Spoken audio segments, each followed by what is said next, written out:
नमस्कार दोस्तों। आज हम लोग लेक्चर 3 देखेंगे। 3 पे आ गए हैं। दो लेक्चर हो चुके हैं इस सीरीज में। तो चैप्टर 1 कल मैंने स्टार्ट किया था, उसमें कहाँ तक पढ़ लिया था? पॉलिटी एवं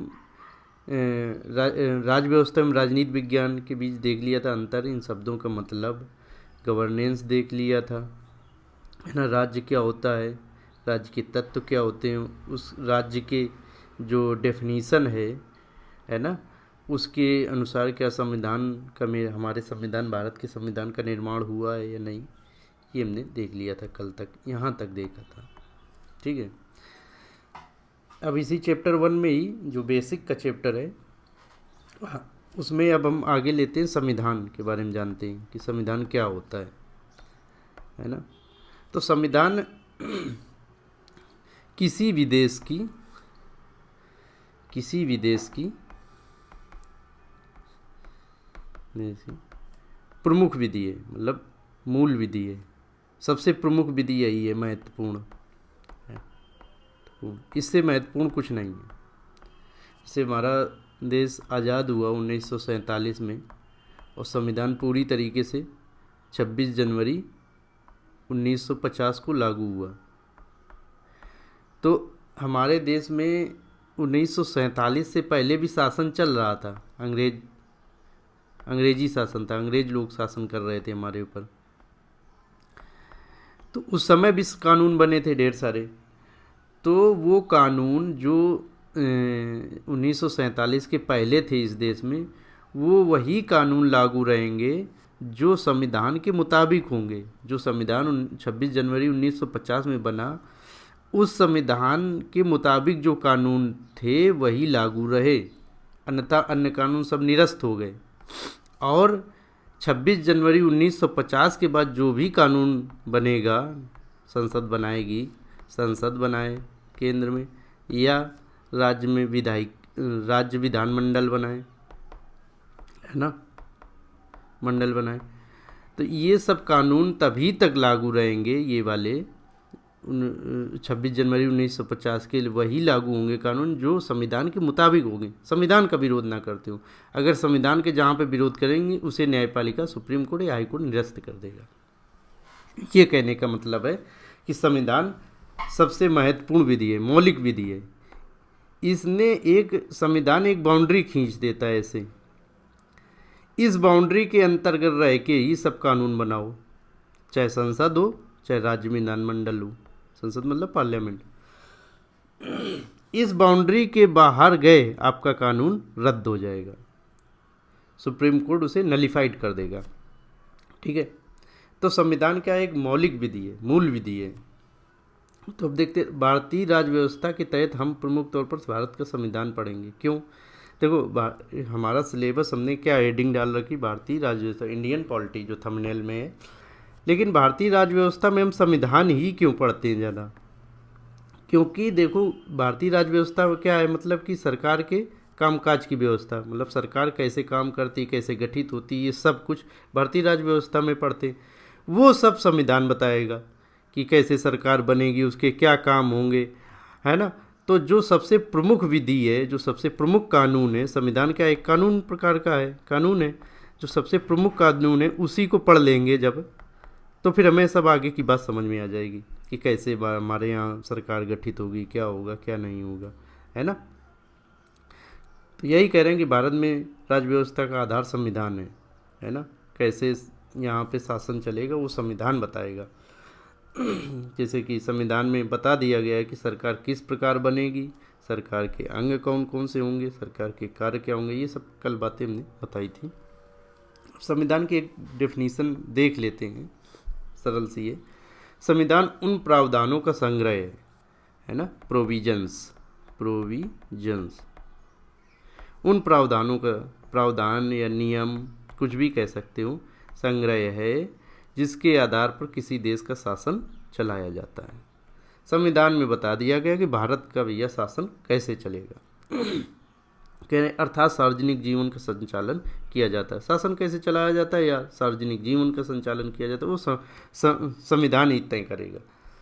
शासन या सार्वजनिक जीवन किस किस क्षेत्र में, प्रशासन के क्षेत्र में भी, राजनीति के क्षेत्र में, शिक्षा के भी क्षेत्र में, ये सब उसके आयाम हैं। इन क्षेत्र में हो सकता है पर्यावरण के क्षेत्र में, अर्थव्यवस्था के क्षेत्र में, शिक्षा, स्वास्थ्य। तो अब देखो ये सब चीज़ें संविधान में दी हैं। शिक्षा से संबंधित भी दिया है ना, शिक्षा 2 बार, स्वास्थ्य से संबंधित दिया, सब कुछ दिया हुआ है। पर्यावरण से संबंधित भी दिया हुआ है कि कैसे हमारे यहाँ का कैसे पर्यावरण लोग सुरक्षित करेंगे, कि सरकार कैसे सुरक्षित करेगी, ये सब बताया गया है। ठीक, अब देख लेते हैं कि संविधान और जो राज व्यवस्था है उसमें क्या मतलब संबंध है, और थोड़ा अच्छे संबंध। ऊपर तो हमने बताए कि राज व्यवस्था का मूल आधार संविधान है। तो अब और थोड़ा समझ में आएगा ज़्यादा कि संविधान में सैद्धांतिक बातें हैं, है ना, कि कोई बात लिख दी गई सैद्धांतिक तौर पे। अब वो सैद्धांतिक बात को जब किसी देश में व्यवहारिक तौर पर, व्यवहारिक धरातल पर लागू किया जाएगा, तो जो विषय व मुद्दे उभर कर सामने आते हैं उन्हें समग्र रूप से राज व्यवस्था कहते हैं। जब जैसे भारत के संविधान में जो सैद्धांतिक बातें लिख दी गई हैं, उन्हें जब भारत में लागू किया जाएगा उन बातों को, तो जो मुद्दे उभर के आएंगे, जो बातें उभर के आएंगी, वो सब राज व्यवस्था का विषय बन जाते हैं। तो राज व्यवस्था में संसद के कानून आ जाते हैं, न्यायालय के निर्णय आ जाते हैं, संवैधानिक संस्थाएं और वगैरह वगैरह राज्य के बीच। तो अब देखते हैं कि जैसे संविधान में सैद्धांतिक बात कोई एक जैसे उठा लिया, अनुच्छेद 17 संविधान में लिखा गया है, उसमें लिखा गया अस्पृश्यता का अंत होगा। अस्पृश्यता मतलब छुआछूत, है ना, छुआछूत। पहले भारत में बहुत छुआछूत थी, तो कह रहे कि अस्पृश्यता का अंत होगा। संविधान में ये लिख दिया गया अनुच्छेद 17 में, एवोल्यूशन ऑफ अनटचेबिलिटी, कि पहले 80 कास्ट छू लेता था तो लोग कहते थे कि अपवित्र हो गया। तो अब संविधान में लिखा गया कि ये बिल्कुल भी अब नहीं होगा, अब अस्पृश्यता का अंत होगा 1950 के बाद, जब संविधान में बना था।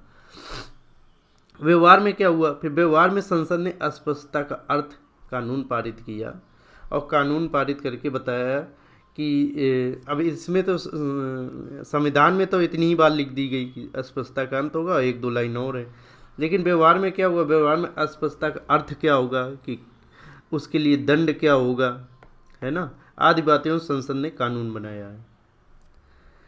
तो इसमें उसने कानून कौन सा बनाया, अस्पृश्यता निवारण अधिनियम 1955 बनाया, 1955 में बना था। लेकिन अब इसका नया नाम है जो नागरिक अधिकार संरक्षण अधिनियम, ये नया नाम रख दिया गया।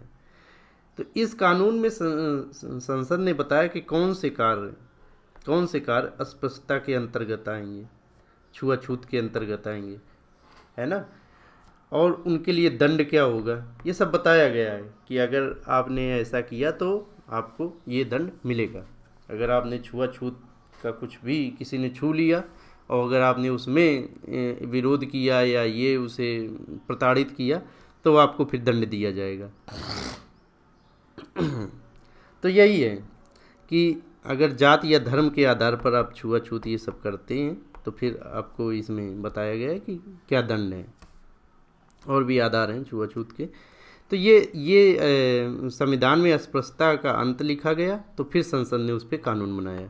तो जब कानून बनाया संसद ने, तो ये हो गया फिर राज व्यवस्था के विषय। और जो इधर है सैद्धांतिकवाद, वो जो इधर सैद्धांतिकवाद है वो है संविधान का बात, और जो इधर व्यवहारिक बात हो गई, जो संसद ने कानून बनाया, वो हो गई राज व्यवस्था की बात।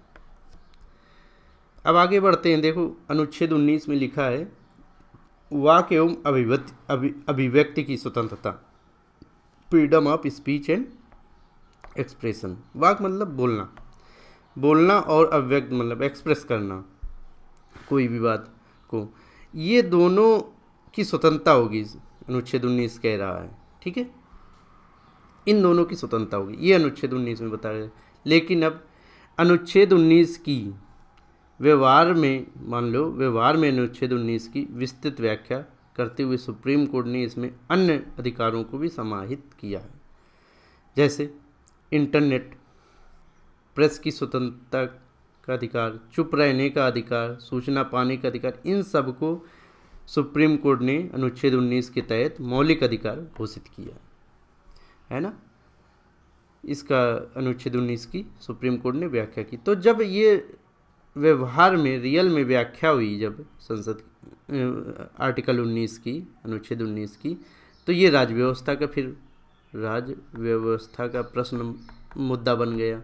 और जो सैद्धांतिक बात लिखी हुई थी ये संविधान का, तो ये राज्य व्यवस्था संविधान में एक जो मैंने प्रस्तुत किया है अंतर या संबंध, वो था। अब कह रहे हैं कि संविधान देश का सर्वोच्च कानून या विधि है। ये तो पहले मैंने बताया कि संविधान देश का सर्वोच्च, सबसे बड़ा, इससे बड़ा कुछ भी नहीं है, ठीक है। संविधान के मुताबिक ही ये देश चलेगा, ना कोई धर्म के मुताबिक, ना कोई धर्म ग्रंथ के मुताबिक, है ना। धर्म ग्रंथ जैसे गीता, कुरान, बाइबल, इन सब के मुताबिक नहीं चलेगा, सिर्फ चलेगा संविधान के मुताबिक। और संविधान ही संवैधानिक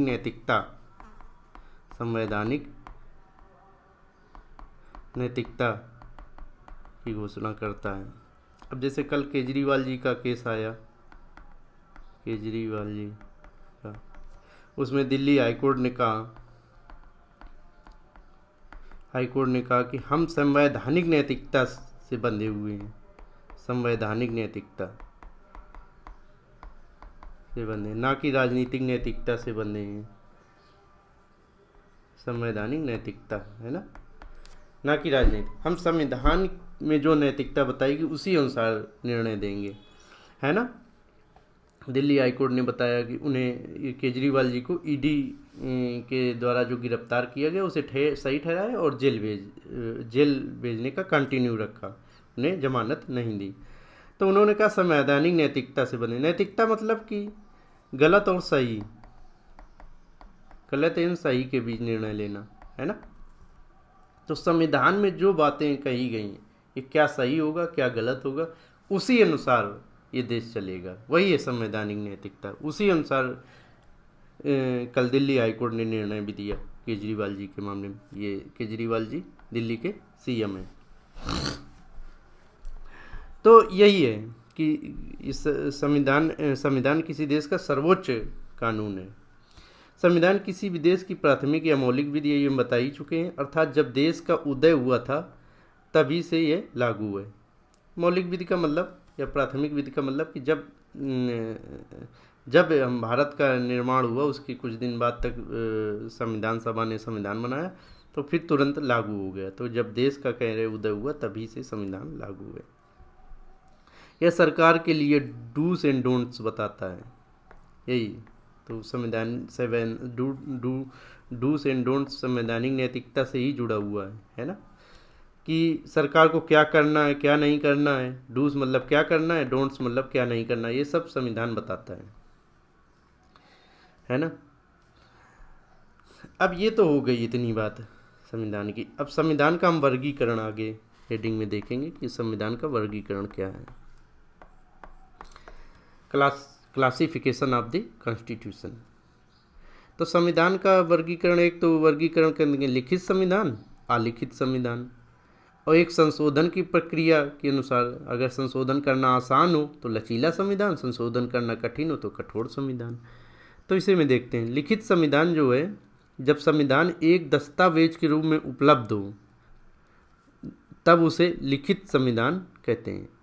जब संविधान एक दस्तावेज के रूप में उपलब्ध हो तब उसे लिखित संविधान कहते हैं, है ना, रिटन कॉन्स्टिट्यूशन। तो जैसे भारत का संविधान एक लिखित संविधान, अमेरिका का संविधान एक लिखित संविधान, फ्रांस का संविधान एक लिखित संविधान है। तो अमेरिका का जो संविधान है वो विश्व का प्रथम लिखित संविधान है।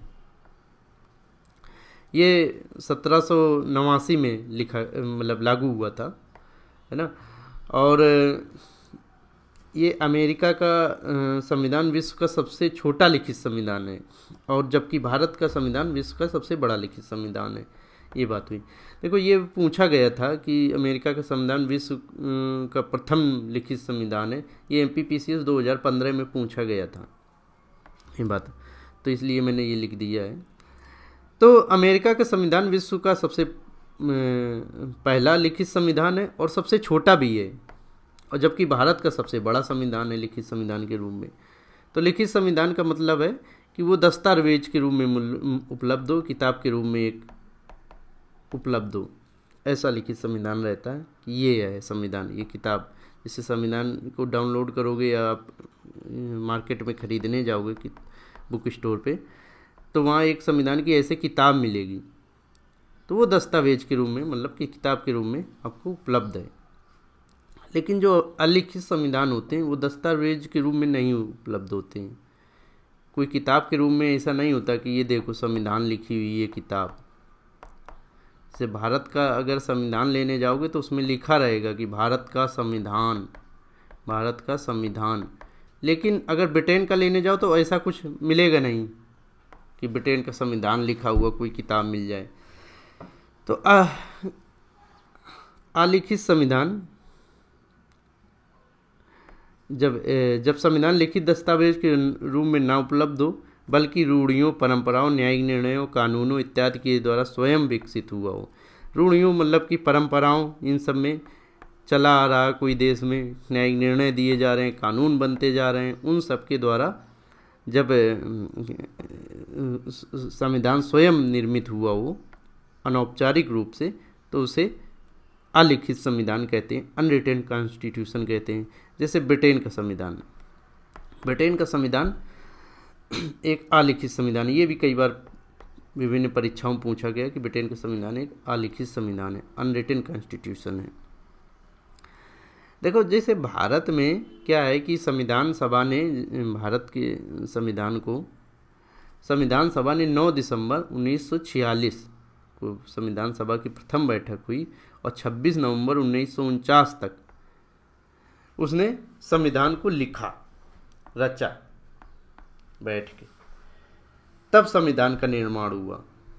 संविधान, भारत के संविधान का निर्माण हुआ लगभग 3 साल में, लगभग 3 वर्षों में निर्माण हुआ, है ना। एग्जैक्ट पूरा देखा जाए 2 वर्ष 11 माह 18 दिन। ये भी कई एग्जाम में 2 वर्ष 11 माह 18 दिन के कितने दिन में भारत के संविधान का निर्माण हुआ पूछा गया है। तो भारत का संविधान संविधान सभा द्वारा 2 वर्ष 11 माह 18 दिन में लिख के तैयार हुआ। तो फिर वो एक किताब के रूप में भारत का संविधान लिखा हुआ ऐसे उपलब्ध है। लेकिन जो ब्रिटेन का संविधान है वो ऐसा बैठ के नहीं लिखा गया है, वो परंपराओं, कानून, न्यायालय निर्णय के आधार पर स्वतः ऐसे मान लिया गया कि हाँ संविधान है, यहाँ संविधान के अनुसार सरकार चलेगी। कोई लिखित किताब नहीं है ऐसे, ठीक है। ये हो गया लिखित अलिखित संविधान के बीच अंतर। अब हम देख लेते हैं कि संशोधन प्रक्रिया के आधार पर कठोर और लचीले संविधान का अंतर। तो कठोर संविधान मतलब रिजिड संविधान, है ना, रिजिड कॉन्स्टिट्यूशन। जब संविधान में संशोधन करने की प्रक्रिया अत्यंत कठिन हो उसे हम कठोर संविधान कहेंगे। जैसे अमेरिका का संविधान, अमेरिका के संविधान में संशोधन करना काफ़ी टफ है। लचीला संविधान जो फ्लेक्सिबल हो, जहाँ संशोधन करने की प्रक्रिया काफ़ी सरल हो, उसे हम लचीला संविधान। ब्रिटेन का संविधान विश्व का सबसे सर्वाधिक लचीला संविधान है। क्यों? क्योंकि वहाँ कोई संविधान जैसा दस्तावेज बुक लिखी नहीं गई है। कानून पहले कोई कानून चला आ रहा है कि किसी को फांसी देनी है, ऐसा कानून है ना। संसद ने, वहाँ की पार्लियामेंट ने एक नया कानून पारित किया कि फांसी अब इस देश में, ब्रिटेन में नहीं दी जाएगी।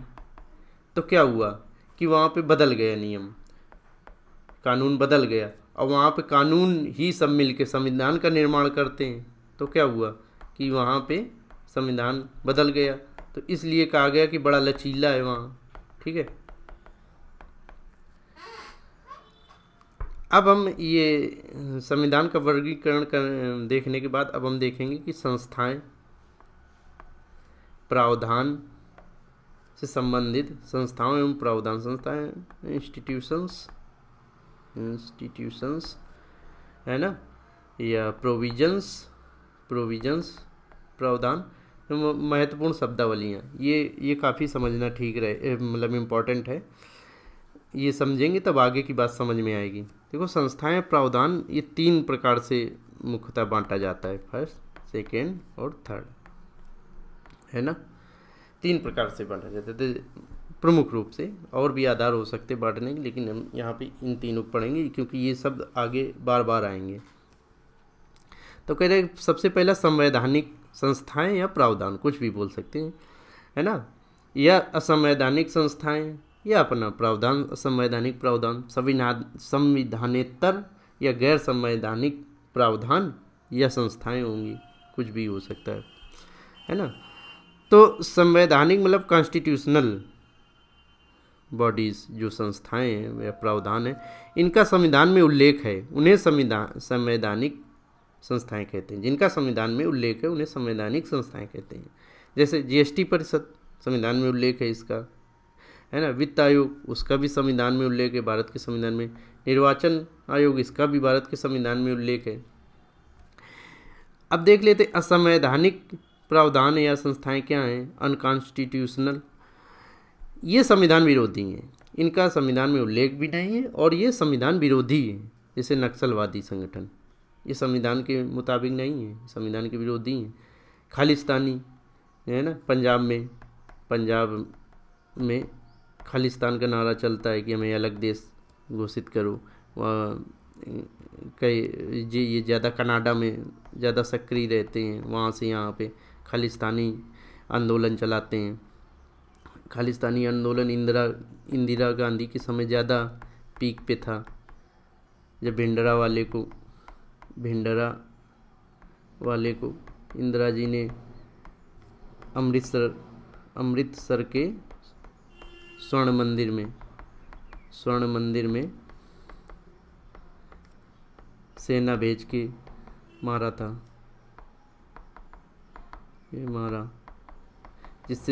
इससे स्वर्ण मंदिर में खून खराबा हुआ, इससे सिख समाज नाराज हो गया था। और इंदिरा गांधी के अंगरक्षक सिख ही थे, तो उन्होंने फिर कुछ दिनों बाद इंदिरा जी की हत्या कर दी। तो ये खालिस्तानियों का है। अलगाववादी, जम्मू एंड कश्मीर में बहुत अलगाववादी, अब तो कुछ कम हुए 370 हटने के बाद, है ना। अलगाववादी ये सब असंवैधानिक लोग, ये संविधान के मुताबिक नहीं है। संविधानेतर या गैर संवैधानिक क्या है, एक्स्ट्रा कॉन्स्टिट्यूशनल इसकी इंग्लिश है। ये भी 2 टाइप में इसके 2 प्रकार हैं, सांविधिक और कार्यकारी। ये देखते हैं अभी से नीचे, क्योंकि इनका संविधान में उल्लेख तो नहीं है, संविधानेतर या गैर संवैधानिक जो हैं इनका उल्लेख तो नहीं है, लेकिन ये संविधान के उद्देश्य को पूरा करने में सहायक होते हैं। उल्लेख तो नहीं, लेकिन ये पूरा करते हैं। जबकि ये असंवैधानिक है, ये संविधान के उद्देश्य को पूरा नहीं करते हैं, जबकि ये संविधान का विरोध करते हैं। जबकि ये गैर संवैधानिक हैं या संविधानेतर हैं, ये जो है संविधान के उद्देश्य को पूरा करने में सहायक होते हैं। ये 2 प्रकार के होते हैं। तो जो सांविधिक प्रावधान या संस्थाएं हैं वो 2 प्रकार, ये गैर संवैधानिक संस्थाएं वो 2 प्रकार की हैं, सांविधिक और कार्यकारी। तो सांविधिक का मतलब देख लेते हैं, स्टैट्यूटरी। ये सांविधिक का संविधि से बना है ना, संविधि, ये संविधि, और यह विधि एक ही बात है, संविधि। इसे कानून भी कहते हैं संविधि को। तो स्टैट्यूट से स्टैट्यूटरी बना है ना, संविधि या विधि या कानून से सांविधिक बना है। तो कह रहे हैं कि जब संसद या राज्य का विधानमंडल द्वारा अधिनियम या कानून पारित किए जाए वो सांविधिक संस्थाएं, जैसे राष्ट्रीय मानवाधिकार आयोग, केंद्रीय सूचना आयोग, राज्य सूचना आयोग, ये क्या है, सांविधिक हैं। जबकि कार्यकारी क्या, एग्जीक्यूटिव, ये मंत्रिपरिषद की सलाह पर राष्ट्रपति के आदेश से गठित होता है। इधर राज्य में, ये तो बात हो गई केंद्र की, राज्य में राज्य की मंत्रिपरिषद की सलाह पर राज्यपाल इनका गठित करेगा। मंत्रिपरिषद मतलब यहाँ केंद्र में पीएम मोदी, और राज्य में जैसे यूपी में मंत्रिपरिषद का मतलब हुआ कि उनके मंत्रिपरिषद के मुखिया श्री योगी आदित्यनाथ हैं। तो अब जैसे नीति आयोग का उदाहरण लेते हैं कार्यकारी में, कि नीति आयोग एक कार्यकारी संस्था है। तो ये मोदी जी, ये राष्ट्रपति ने इसका गठन किया था, राष्ट्रपति के आदेश पर गठित हुई थी, है ना। इसे नीति आयोग को पहले योजना आयोग कहा जाता था। ये नेहरू जी के काल में गठित हुई थी, है ना, राष्ट्रपति के आदेश से। ये मोदी जी के कार्यकाल में नीति आयोग गठित हुई थी। तो ये हमारा ये अंतर देखो, ये हो गया कि महत्वपूर्ण शब्दावलियाँ संस्थाएं एवं प्रावधान से। ये थोड़ा आप समझ में आएगा कि संवैधानिक क्या होता है, संवैधानिक क्या, दो संविधानेतर क्या होता है, या गैर संवैधानिक क्या होता है। इससे आगे फिर चीज़ें समझने में और आसानी होगी। अब आगे देख लेते हैं और क्या है।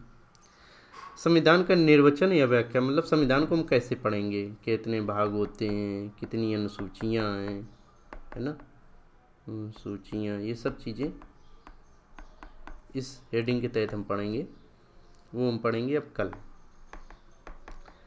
इसके बाद हम देखेंगे सरकार हमारे यहाँ कैसे, क्या विधायिका, कार्यपालिका, न्यायपालिका, है ना, इसके क्या कार्य है, इसके क्या कार्य है, इसके क्या कार्य है, बहुत इसे विस्तृत रूप से देखेंगे, है ना। तो अभी कल ये इसे देखेंगे। आज के लिए इतना ही। Thank you.